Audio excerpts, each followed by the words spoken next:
আজকের আলোচনা করব দানাদার ওষুধ বা দানাদার কীটনাশকের ক্ষতিকর প্রভাব। দানাদার কীটনাশক বলতে মূলত যে কীটনাশকগুলো মাটিতে দেওয়া হয় ফসল উৎপাদনে, অর্থাৎ ধান বা সবজি উৎপাদনের ক্ষেত্রে যে ওষুধগুলো আপনারা মাটিতে প্রয়োগ করছেন, সেই ওষুধগুলো কিন্তু সাংঘাতিকভাবে আপনার মাটিতে উপকারী জীবাণু যেগুলো রয়েছে, কেঁচো রয়েছে, এগুলোকে কিন্তু মৃত্যুর একটা যথেষ্ট কারণ হিসেবে ধরা হচ্ছে।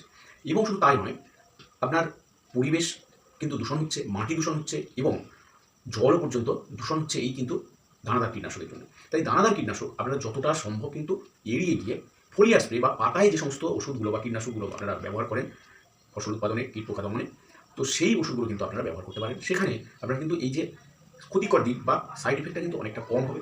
মূলত মাটির যে সমস্ত উপকারী জীবাণু বা কেঁচো, আমাদের কেঁচো আপনারা জানেন কৃষক বন্ধুরা, তো সেইগুলো কিন্তু তাদের বেঁচে থাকে। এই জন্যে কিন্তু আপনারা দানাদার ওষুধ ছেড়ে আপনারা কীটনাশক ব্যবহার করুন, কিন্তু ফলিয়ার স্প্রে ব্যবহার করুন। দানাদার ওষুধ বলতে মূলত কার্বোফিউরন বা ফোরেট এই জাতীয় ওষুধগুলো যেগুলো ব্যবহার করেন, এইগুলো আপনারা ব্যবহার করা বন্ধ করুন। ধন্যবাদ।